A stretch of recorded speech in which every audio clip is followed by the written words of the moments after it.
और तुम्हारी पीढ़ी में 25 साल बाद पूरे 7 महीने पूरे करके 8 महीने शुरू करेंगे तब संतान पैदा हो जाएगी। कच्चा फल अपने आप में बुद्ध नहीं बन सकता, महावीर भी नहीं बन सकता। कच्चा फल तो एक बहुत सामान्य व्यक्तित्व बन सकता है जो 20, 25, 50 साल 60 साल जिंदा रहेगा और मर जाएगा। उसके लिए धारण शक्ति उसकी खत्म हो गई। वो धारण शक्ति खत्म हो गई पुरुषों की संगति से, उनका खुद का अस्तित्व खत्म हो गया। शंकराचार्य ने इसी बात, इस दुख को प्रकट किया। उनका ये मैंने बहुत गलती कर दी, आने वाली पीढ़ियां भुगतेगी, कहा उसने। और वास्तव में हमने भुगता, हमने एहसास नहीं कर पाए, हम चिंतन नहीं कर पाए, हम ब्रह्म बन ही नहीं पाए। क्योंकि ब्रह्म बनने के लिए वापिस एक शक्तिशाली पुरुष की जरूरत थी, शक्तिशाली ज्ञान की जरूरत थी, एक चेतना पुंज की जरूरत थी, एक लपट की जरूरत थी जो तुम्हें लपट दे सके, आग दे सके, तुम्हें समझा सके कि तुम खुद ब्रह्म हो। चीखने चिल्लाने से, हम ब्रह्मास्मि कूकने से तुम ब्रह्म नहीं बन सकते। कैसे ब्रह्म बना जाए ये समझने की जरूरत है। अस्मि, अपने आप की अस्मिता को मिटा करके, अपने आप को पूर्ण रूप से फना करके, अपने आप को बलिदान करके, अपने आप को विसर्जित करके, अपने आप को समर्पित करके।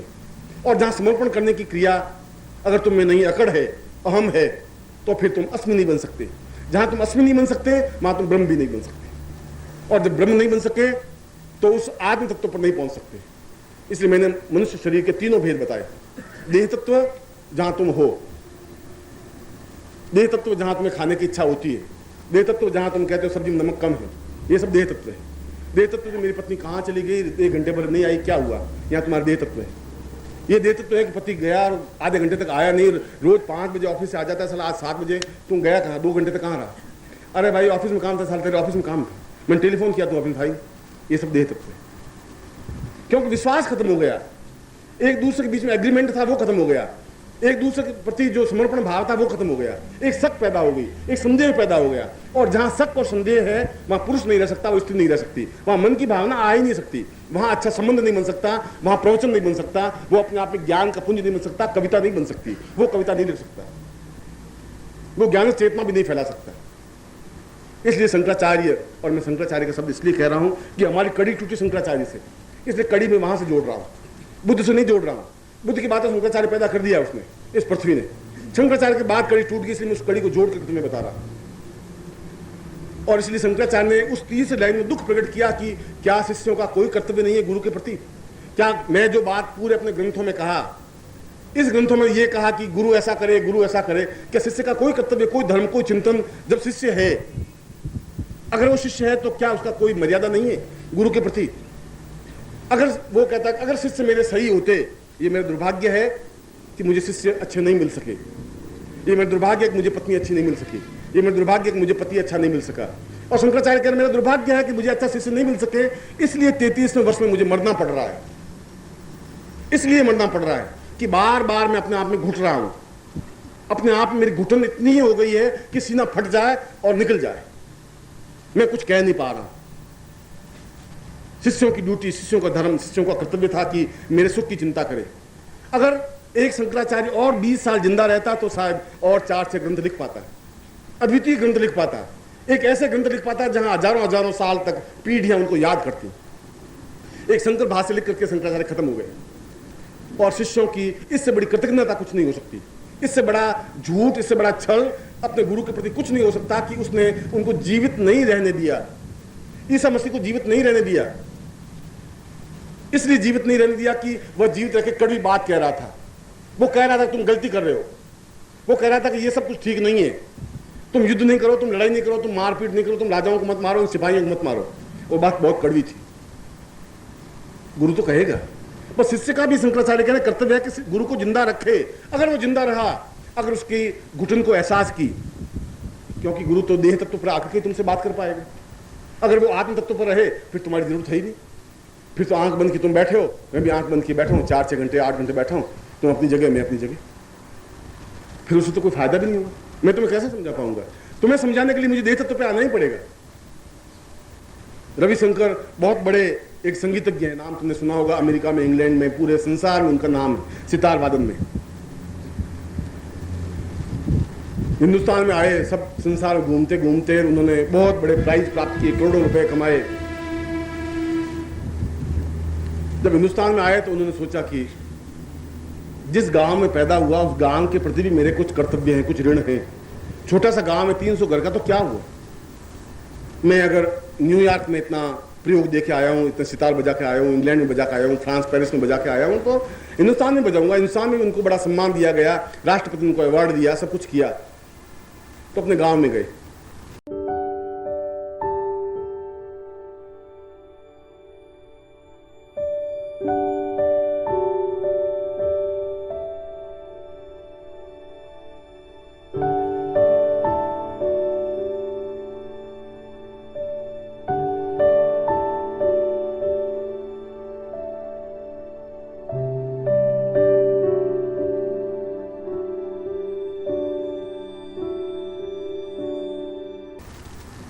तो गांव वाले बहुत खुश हुए, भाई रवि आ गया, रवि आ गया।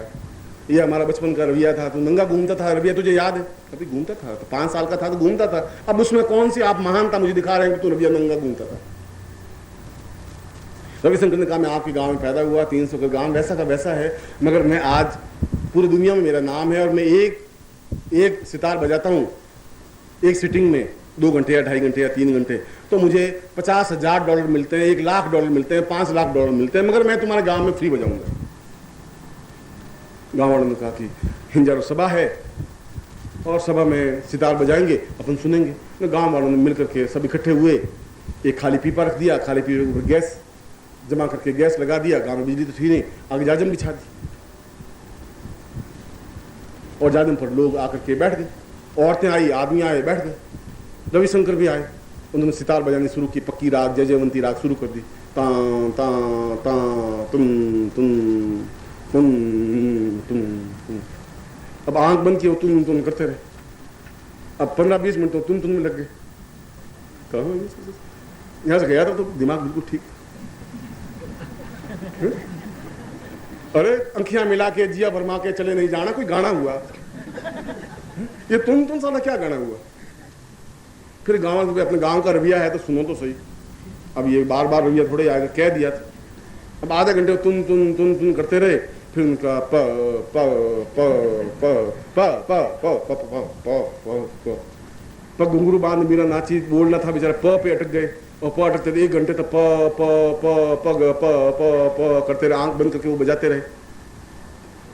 1.5 घंटे बाद आंख खुली, आंख खुली तो गाँव वाला कोई नहीं, एक आदमी बैठा जाजम पर सिर्फ।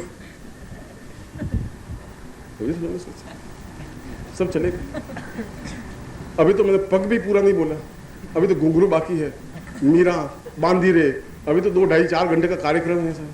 फिर भी उसने कहा कोई बात नहीं, पूरे 300 लोगों में बीच में अगर एक भी अगर कद्रदान मिल गया तो बहुत बड़ी बात है, ये छोटी बात नहीं है। उसने कहा कि मुझे बहुत खुशी है कि मेरी सितार को कोई समझ नहीं सका, मगर तुमने समझा, तुम बैठे रहे, तुमने सुना। उसने कहा सुना सुने कर्म फूटा, ये जाजम मेरी है, आप उठो तो जाजम कर लेके जाओ। इसलिए बैठा हुआ हूं, मैं क्या करूं?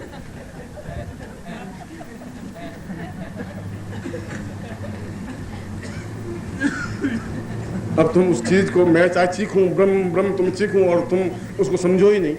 इसलिए मुझे उस ब्रह्म से और आत्मा से, मन और मन से ठेठ देह तत्व पे आके बात करनी पड़ती तुम्हें।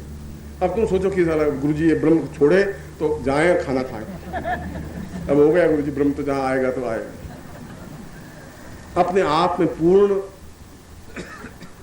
उस गुरु को उस देह तत्व पे आना पड़ता है। वो आना उनकी मजबूरी है, उनकी व्यवस्था है, अगर शिष्यों को समझाएं। शंकराचार्य की मजबूरी थी, ये कमी थी, इसलिए शंकराचार्य ने कहा कि यदि अच्छे शिष्य मिलते तो शिष्यों का भी उतना ही कर्तव्य था कि जब मैं देह तत्व पे आऊंगा तो मुझे घुटन भी होगी, मैं देह तत्व में आऊंगा तो मैं तुमसे प्यार भी करूंगा, मैं तुमसे बातचीत भी करूंगा, मैं तुम्हारे जैसा बनूंगा, अपनी तरफ से उस ऊंचाई लेवल से बिल्कुल नीचे आऊंगा। तुम्हारी तरह मैं एक जाजम पर बैठूंगा, तुम्हारी तरह तकिए के पास में बैठूंगा, तुम्हारी तरह मैं चाय पीऊंगा, तुम्हारी तरह से बात करूंगा, तुम्हारी तरफ से हंसी मजाक करूंगा, तुम्हारी तरह मुझे रहना पड़ेगा, तब मेरी बात तुम्हारे गले उतर पाएगी। तुम्हारे जैसा बनूंगा, पानी में पानी मिल पाएगा, तेल में तेल मिल पाएगा, घी में घी मिल पाएगा। ऐसा बनना मेरी मजबूरी होगी, मगर ऐसा बनने के लिए मुझे बहुत घुटन, बहुत तकलीफ, बहुत टेंस, बहुत वेदना, क्योंकि उस आनंद को जो प्राप्त किया हुआ व्यक्ति जब यहाँ उतरता है तब उसको बहुत वेदना होती है, बहुत तकलीफ होती है, बहुत अपने आप में कष्ट उसको उठाना पड़ता है। वो अपने आप को, मन को मार करके कुछ बोलता है, कुछ कहता है। जहाँ मन को मारने की क्रिया होती है, जहाँ घुटन होती है, उस घुटन को भी शिष्य ही दूर करेंगे। गुरु के तो घुटन है, गुरु दूर कर नहीं सकता। गुरु की मजबूरी है शिष्यों के बीच में आए, और गुरु की मजबूरी है कि शिष्य को समझाए। और गुरु की मजबूरी है कि शिष्य को अपने समान बनाने के लिए प्रयत्न करे। मैं शंकराचार्य का शिष्यों का कोई कर्तव्य, कोई धर्म है ही नहीं, उनका कोई चिंतन नहीं है, उनका कोई गुरु के प्रति कोई रिस्पेक्ट नहीं है, उनके जीवन का कोई फर्ज है ही नहीं कि गुरु के प्रसन्न करने के लिए, गुरु को आनंद देने के लिए, गुरु को खुशी देने के लिए, गुरु को प्रसन्नता, हास्य और उल्लास और आनंद देने के लिए अगर शिष्य के पास कुछ नहीं है तो फिर गुरु को 32वें साल में मरना पड़ेगा, फिर 33वें साल में उनको समाप्त होना पड़ेगा, फिर वो ग्रंथ नहीं लिख पाएगा, फिर वो काव्य की रचना नहीं कर पाएगी, फिर बुद्ध अपने आप में 42 साल की अवस्था में बिल्कुल ही कहेगा कि मैं बिल्कुल हताश और निराश शिष्यों से होके जा रहा हूं। बुद्ध मरे तो उनकी आंखों में कोई उल्लास का भाव नहीं था, वो आनंद। उनका शिष्य कह रहा है कि इतना दुखी मन से तो मैंने किसी को मरते हुए देखा ही नहीं जितना बुद्ध मर रहे थे। उनकी दुख आंखों में व्याप्त थी। जिन आंखों में करुणा थी वे करुणा अपने आप में दुख में कन्वर्ट हो गई। बहुत दुखी फीकी आंखें, विषाद युक्त आंखें, एक चिंतातुर आंखें लेकर के बुद्ध मरे, एक तड़पते हुए बुद्ध मरे, एक बेचैन बुद्ध मरे, जिंदा बुद्ध नहीं मर सके। महावीर स्वामी जब मरे तो उनकी आंखें बिल्कुल फटी की फटी रह गई। उनकी आंखों में एक विस्मय था, एक आश्चर्य था कि क्या यही शिष्य मेरे हैं, इनके लिए जब मैंने जिंदगी होमी यही शिष्य मेरे लिए थे। इसलिए जहां ब्रह्म का चिंतन मैं जब तुम्हें कह रहा हूं, वहां देह तत्व से ऊपर मन की तत्व है, मन तत्व से ऊपर आत्म तत्व है। मन से भी जब परे हट जाते हैं, मन से भी जब ऊपर उठ जाते हैं, तब हमारे सुख और दुख और हानि और लाभ और विषाद और करुणा ये कुछ व्याप्त नहीं हो पाते। हमें जब अस्तित्व के भाव आ जाते हैं, हमारे अंदर एक सागर, करुणा का सागर लहलाने लग जाता है, तब हमारे आंखों में एक अत्यंत आंखों में व्याप्त हो जाता है। पूरे शरीर की जो क्रिया और प्रतिक्रिया होती है वो और शरीर में नहीं झलकेगी, आंखों में झलकेगी।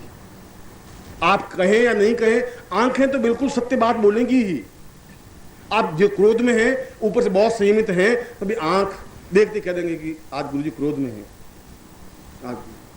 और अगर दुख में है तो आप चाहे ऊपर से हंसेंगे, कोई बात नहीं, आंख बहुत विषाद युक्त है, चिंतातुर है, तनाव है। आंख तो जो कुछ है वह कहेगी।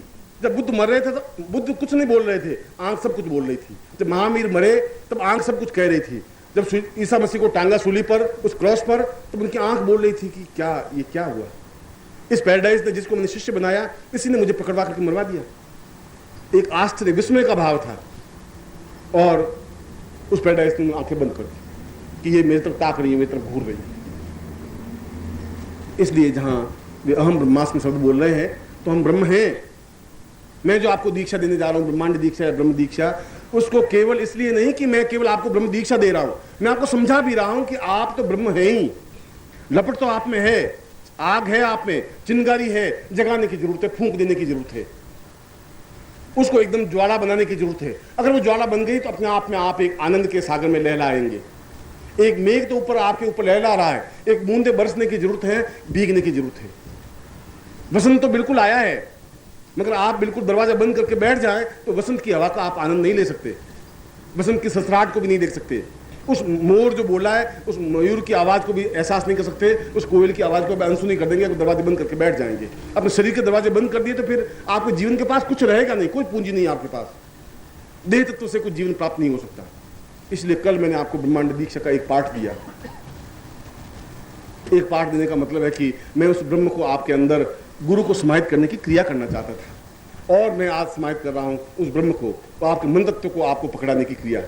मन तत्व से आगे आत्म तत्व को पकड़ाने की क्रिया। तीन ही तत्व हैं, चौथा कोई युग है ही नहीं, चौथी कोई धारणा नहीं है। मनुष्य और मनुष्य के बाद एक करुणा व्याप्त ऋषि, चाहे हम उसका नाम वशिष्ठ कहें, चाहे ऋषि का नाम विश्वामित्र कहें, चाहे उसका नाम बुद्ध कहें, चाहे उसका नाम महावीर कहें, चाहे इसका नाम सुकरात कहें, जिनमें अथाह करुणा है, जहां अथाह दया है, जहां अथाह ममता है, जहां अथाह प्रेम है, जहां स्नेह है, वो भावनाएं वो तुम में आ सके तो तुम्हारा इस संसार को देखने की क्रिया एक अलग हो जाएगी। एक अपने आप में एक अजीब सी खुमारी मस्ती में रहेंगे, जैसे कबीर रहा, जैसे सूर रहा, जैसे मीरा रही, जैसे तुलसी रहे।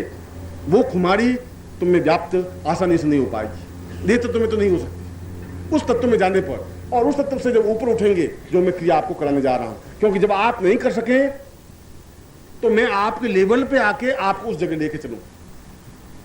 आप सीढ़ियां नहीं चढ़ के मैं आवाज दूं तो ऊपर चढ़ो, तुम नहीं चढ़ सको, रपटीली जमीन हो तो मैं आपका हाथ पकड़ूं और खींचता ऊपर ले जाऊं, क्योंकि मैं चाहता हूं कि अगर मैं उस आनंद को प्राप्त कर रहा हूं तो फिर तुम भी आनंद को प्राप्त कर सको। मैं चाहता हूं कि अगर मैं उस पाखंड को तोड़ सका तो फिर तुम भी पाखंड को तोड़ सको।